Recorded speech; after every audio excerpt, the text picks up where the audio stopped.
à tous, bienvenue dans cette édition de la mi-journée sur BB24. Gérer les menstrues pendant les longues heures de cours n'est pas souvent aisé pour les jeunes filles. Dans cette édition, elles évoquent leurs difficultés. Une activiste nous donnera aussi quelques conseils pour une bonne hygiène pendant la menstruation. Elle est l'un des meilleurs compagnons des peuples Fla et Kwela lors des fêtes et réjouissances comme la fête identitaire de Nonvicha que représente la serviette blanche dans le code vestimentaire des Cocos. Les détails à suivre.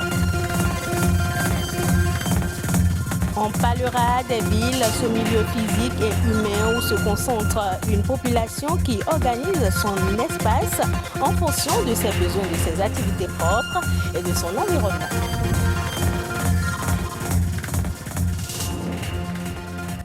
Une fille en âge de scolarisation sur 10 s'absente régulièrement de l'école pendant ses menstrues. Concilier les menstrues et la période des cours n'est pas toujours aisé pour les jeunes filles. Elles évoquent les conditions non hygiéniques des toilettes communes. Ce 28 mai est dédié à l'hygiène menstruelle, une journée instituée dans le but d'interpeller les décideurs à améliorer les infrastructures sanitaires en milieu scolaire et ainsi augmenter la fréquentation scolaire des filles. Reportage.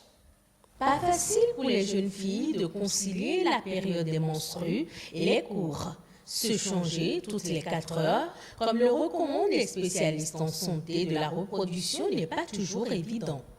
Quelques étudiantes rencontrées aux sorties des cours nous exposent ici leurs difficultés. Moi, personnellement, quand je suis en menstruée, j'ai super mal. Je ne vais pas aux toilettes à l'école. Donc c'est difficile. Parfois, je reste à la même serviette et tout. Souvent, je suis dedans. J'ai envie de rentrer à la maison pour m'échanger. Les toilettes d'ici, souvent, c'est pas propre. La serviette dans laquelle je reste pour venir au cours, c'est dans ça que je reste jusqu'à finir les cours. Et je rentre comme ça. Les toilettes ne sont pas propres et autres. Donc, je reste comme ça jusqu'à 19h. Des situations auxquelles elles font face et qui constituent un handicap pour le suivi régulier des activités académiques. Il y a des cours qui durent plus de 4 heures et des professeurs qui n'autorisent même pas qu'on sorte parce qu'ils n'aiment pas qu'on interrompt les cours qu'ils dispensent. Sans j'ai mes menstrues, je ne viens pas au cours parce que déjà je souffre de règles douloureuses. Donc, et la douleur et les problèmes d'hygiène, je préfère rester chez moi comme ça. Je suis sûre que quand j'aurai envie de me changer, je pourrai le faire et peut-être prendre une douche après. Aïchatou est activiste. Elle entend relever plusieurs défis. Elle a déjà mené des campagnes de sensibilisation sur le sujet.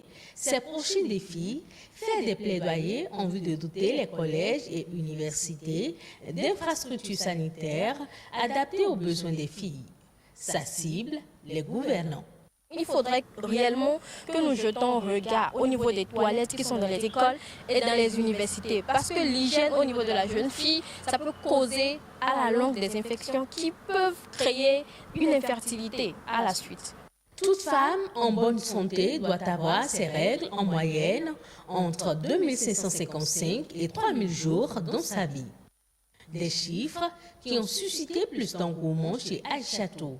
Elle envisage également plaider pour une distribution gratuite des serviettes périodiques réutilisables en milieu académique, mais surtout dans les zones rurales. En sa qualité de père éducateur, elle sensibilise les filles sur les comportements pour une bonne hygiène pendant les menstrues. Au niveau de la serviette hygiénique, lavable et réutilisable, il faudrait après l'utilisation, lavez correctement sa serviette et sécher au soleil. À la fin des menstrues, quand vous finissez les 5 jours, vous faites cuire correctement les serviettes, les slips et les serviettes et vous les séchez dans la cour. Vous avez la possibilité en fait d'utiliser un fichier que vous couvrez avec, de mettre sur la serviette et de pincer cette serviette-là. Là, ça ne permettra pas à tout le monde de pouvoir voir ce que vous avez séché. D'après des études faites au Bénin en 2017 et initiées par le programme d'analyse du système éducatif, 11% des filles réglées ne vont pas à l'école. Il est donc important de trouver des solutions pour contrer ce handicap à l'épanouissement intellectuel des femmes. On change de registre. La fête de Novitya est un rendez-vous annuel exceptionnel. C'est une occasion de retrouvailles, de réconciliation et d'échanges entre les peuples Hwela et Hwela. À chaque édition, les serviettes sont les meilleurs compagnons. Elle fait partie des petits objets de communication symboliques qui font l'unanimité entre les visiteurs, populations autochtones et touristes. Un vrai trait d'union. Les précisions dans ce reportage de Patrick Adjagoudjou. Les jours de fête, un roi doit mettre sa serviette au cou et c'est ça qui le fait distinguer des autres. Au Bénin, notamment dans certaines régions côtières du sud, le port d'une serviette de toilette au cou permet de reconnaître les peuples Hwela et Hwela. Si de nos jours, elle est utilisée comme un complément de la tenue de sortie, le port de la serviette est né chez les pêcheurs depuis plus d'un demi-siècle. C'est nos parents, en allant à la pêche, pour essuyer la sueur et les brins d'eau de mer, ils mettent toujours les serviettes au cou pour essuyer leur visage à chaque fois qu'ils reçoivent ces jets d'eau.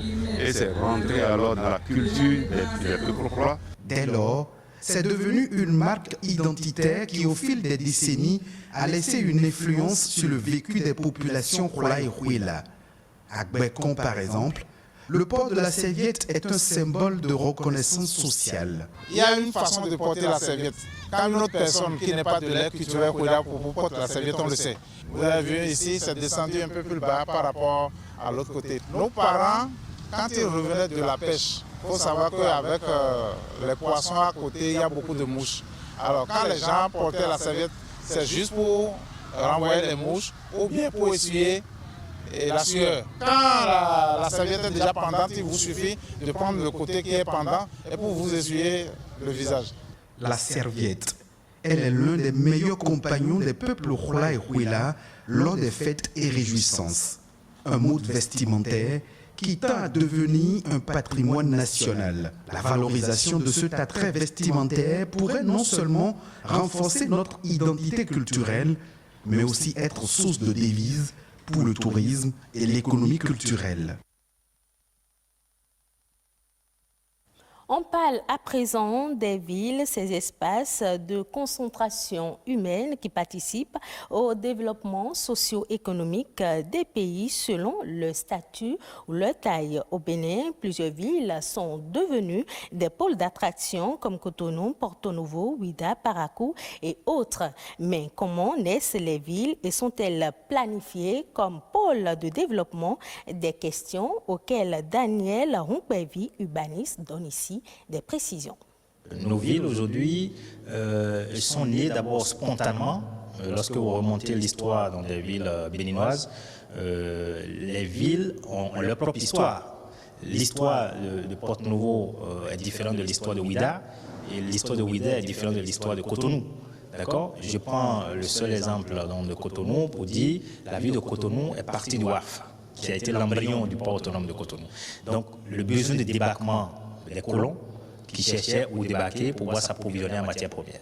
Mais à partir du moment où Cotonou est parti de cet intérêt, c'est devenu une attractivité. Ça a commencé par appeler les populations des environs, les Hwela, les fonds ont commencé par arriver, les populations de Ouidah également ont commencé par délaisser Ouidah pour venir à Cotonou parce qu'il y a un intérêt à Cotonou. Alors lorsque les gens commencent par s'agglomérer dans un espace, parce qu'ils ont besoin d'habiter quelque part, ils ont besoin de circuler, ils ont besoin de travailler, ils ont besoin de se distraire, intervient la notion de planification. Et aujourd'hui, l'histoire de nos villes au Bénin a montré que les documents de planification n'ont pas suivi. La plupart du temps, nous n'avons pas planifié nos villes. Donc nos villes n'ont pas été planifiées et lorsque les documents de planification ont existé, nous avons fait beaucoup d'études aujourd'hui qui ont montré que ces documents n'ont pas été mis en œuvre. Il y a eu des efforts qui ont été menés par les pouvoirs publics en termes d'assainissement des voies, en termes de pavage des voies, en termes de bitumage des voies. Lorsque l'État investit de grands moyens aujourd'hui pour construire les caniveaux, les collecteurs, pour construire aujourd'hui les voies pavées, il ne revient pas aux populations de raccorder les eaux des cuisines aux caniveaux. Il ne revient pas aux populations de prendre les ordures des maisons et les jeter sur les routes qui ont été pavées, qui ont été aménagées par l'État. lorsque l'État investit de grands moyens aujourd'hui pour construire les caniveaux, les collecteurs, pour construire aujourd'hui les voies pavées, le citoyen doit participer à la propriété du cadre de vie, au maintien du cadre de vie. L'édition Éco-Inter est présentée par Émile Azopota.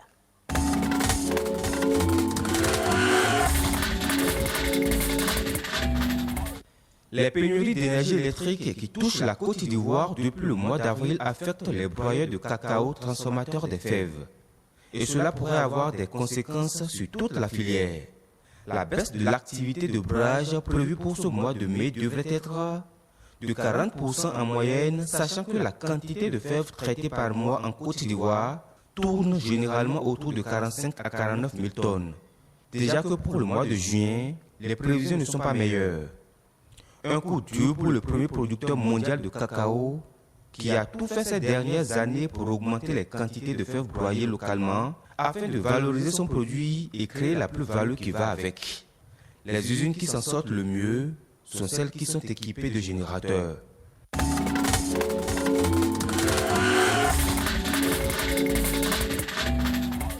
Le syndicat des riziculteurs de France tire la sonnette d'alarme. La production de riz devrait chuter de 25 à 30% en Camargue où est cultivé l'essentiel du riz français. La raison, plusieurs agriculteurs abandonnent cette culture millénaire pour les légumes. Il devait être environ 50 agriculteurs à transformer cette année leur surface rizicole en maraîchage. Une situation qui est due à l'interdiction en France de produits phytosanitaires considérés dangereux pour l'environnement. La France est donc loin derrière l'Italie, 250 000 hectares, et l'Espagne, 120 000 hectares.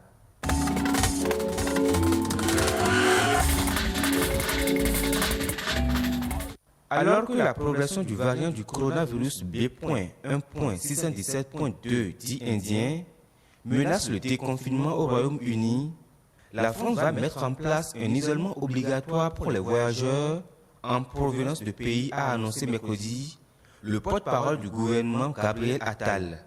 Lors de sa traditionnelle conférence de presse tenue à l'issue du Conseil des ministres, Attal a fait savoir que la date d'application de cette mesure sera précisée dans les prochaines heures.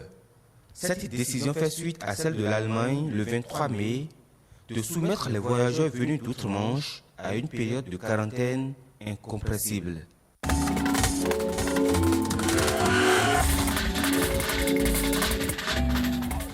On reste à l'international, mais au Cameroun, cette fois, 3 enfants atteints de surdité profonde ont subi une opération d'implant. C'est une opération qui a également permis de former les médecins ORL sur les nouvelles méthodes de traitement de la surdité. La prochaine session de ces opérations gratuites des enfants atteints de surdité est prévue pour le mois de septembre 2021. Reportage. Des implants pour guérir de la surdité. Une équipe médicale se sert de ces implants au bloc opératoire de l'hôpital général de Yaoundé en vue de restaurer la fonction auditive chez 3 enfants de moins de 7 ans nés sourds-muets. L'objectif de cette chirurgie, c'est la mise en place au niveau de l'oreille interne, et plus particulièrement au niveau de la cochlée, d'un matériel qu'on appelle l'implant cochléaire. Après sa mise en marche au bout d'1 mois par rapport à l'intervention et après plusieurs réglages et après une rééducation orthophonique pour que l'enfant reprenne toutes ses fonctions d'audition et de communication. Un exercice pratique permettant aux spécialistes en ORL présents de bien assimiler la leçon. Le professeur Hadji nous transmet au quotidien cette science-là pour progressivement ici au Cameroun, autonomiser nos équipes pour être capables, dans quelques années, d'être tout seuls prêts à implanter nos jeunes patients. Des interventions chirurgicales qui pourront donc, un jour ou l'autre, amener ces babes à sortir un mot de leur bouche et à entendre ce qui sort de la bouche des autres. Une chance qui sourira encore à d'autres déficients auditifs au cours de la campagne prévue en septembre prochain. Ainsi prend fin ce journal. Merci de l'avoir suivi. Retrouvez cette édition sur le site de l'ORTB, www.ortb.bj.